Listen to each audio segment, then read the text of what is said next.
Hi, my name is Nikolaj and I'm a bassoonist in the BCMG. Today I'm going to talk a little bit about the bassoon as an instrument. The biggest quality of the bassoon is its warm tone. It has a really beautiful bass register, a little bit like a cello. So in the low register it sounds something like this.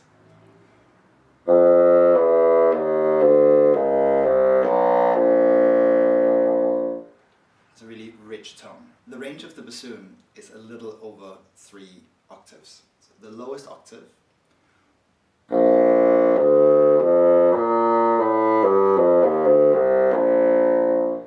is really warm. I don't recommend writing too fast because you have so many keys on the thumb that you need to wiggle around, and that can be quite tricky. And then in the next 2 octaves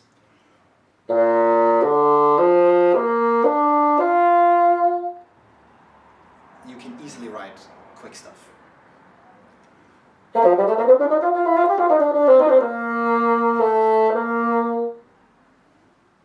Now the highest octave becomes quite narrow sounding, however can be quite lyrical and colorful, so you can easily write up to the high E flat, but I don't recommend too quick writing.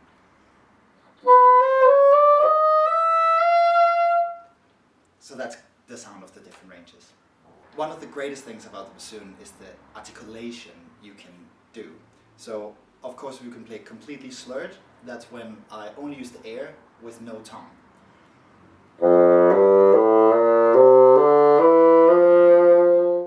Which is really good for beautiful solos.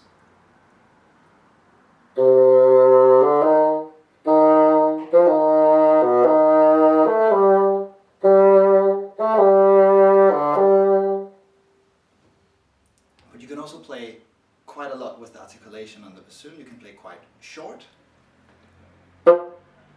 which is a really cool effect for many things. If you know that one.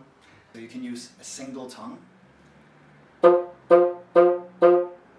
you use the tongue every time, but then you can also use a technique called double tongue, where we play even quicker.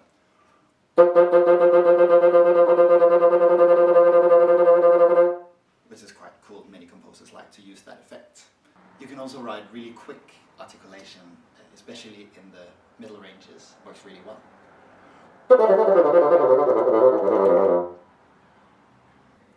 The tenor register on the bassoon is something that many composers like to use to make really beautiful colors. For example, Tchaikovsky wrote some really lovely solos.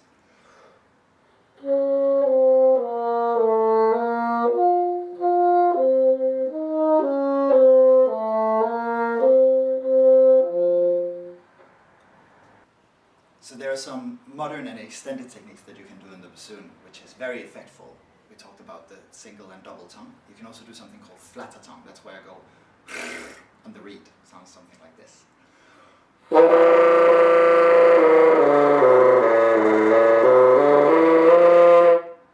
Again, that's best for the middle registers, not very good in the low registers. It becomes quite difficult to play.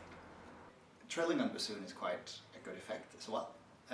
We can trill basically any note.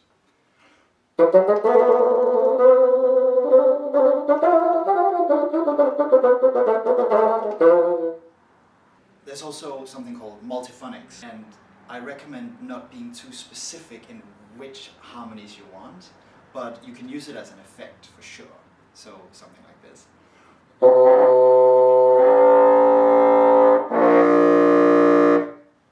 When you compose for the bassoon, it's quite nice for the player that we don't have too big jumps from up to down slurred. So if you want big jumps, it's much better if you put a tongue on the low note. So it can be quite tricky, but it's much easier. But the other way is much easier. The bassoon is a double reed instrument, which means that we blow into this mouthpiece, which is made of 2 blades of bamboo put together, and then that vibrates, and that makes the sound on the instrument. If you play the reed by itself, it sounds like this. you take the reed off the bassoon, you can also make some cool effects. However, they're not going to be very loud.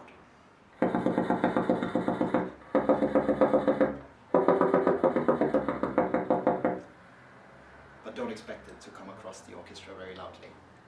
But if you choose to write for either only the reed or only the bassoon, give the bassoonist a little bit of time, because we need to take it off and put it on the stand before we're ready to play. So at least 4 bars, both before and after, would be very useful. There are different kinds of vibrato you can do on the bassoon. The normal vibrato makes it quite lyrical and beautiful.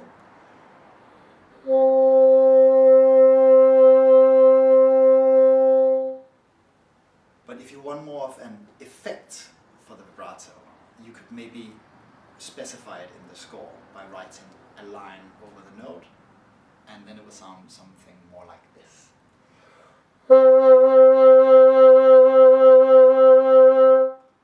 But that affects the intonation much more. Something to consider when you write for any wind instrument is the breathing. We can't hold the note forever like a string instrument.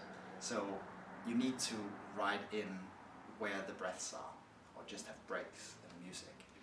On the bassoon you can probably play for, depending on the player, but around 20 to 30 seconds if it's soft. But if you play loud dynamics, don't write more than 10 seconds. We do need to take a breath. We can, however, take the breath quite quickly. So if there is a little gap in the phrase, we might sneak in a breath.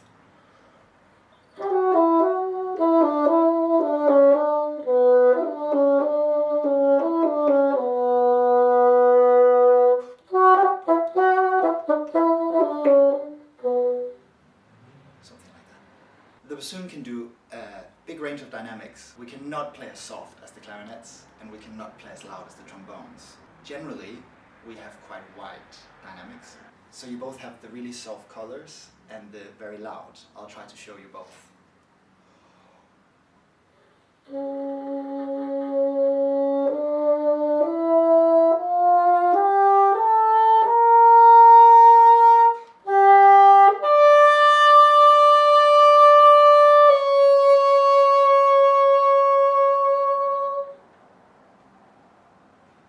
Playing the bassoon is really great because you get to play both bass lines with the double basses and cellos. We have this dark, rich color, but we also get to play the beautiful melodies. So a composer that is really fantastic at writing lyrical for the bassoon is Tchaikovsky. Generally when you play Baroque music, you play the basso continuo line. Boom, boom, boom, boom, boom. A composer that's really good at using the bassoon for both of these two is Mozart and Haydn, who uses both the basso continuo color, but then also let the bassoon shine as a solo instrument. So I encourage you to do both. One of the contemporary composers that are really good at writing for the bassoon is Jörg Widmann. He knows all the extended techniques on the bassoon and is really good at using them. However, he's also extremely good when you ask him a specific question. He trusts the player very much to be involved in the process. So he's really good to check out for extended techniques. Another one which writes really beautifully for the bassoon is Dai Fujikura. Really knows the lyrical side of the bassoon and puts that in the spotlight, which I really enjoy. The bassoon is not used so much as a solo instrument generally in neither the old repertoire or the new repertoire. So do ask any bassoon player about any extra things they can do on the instrument, because it's really cool to explore what you can get out of the bassoon.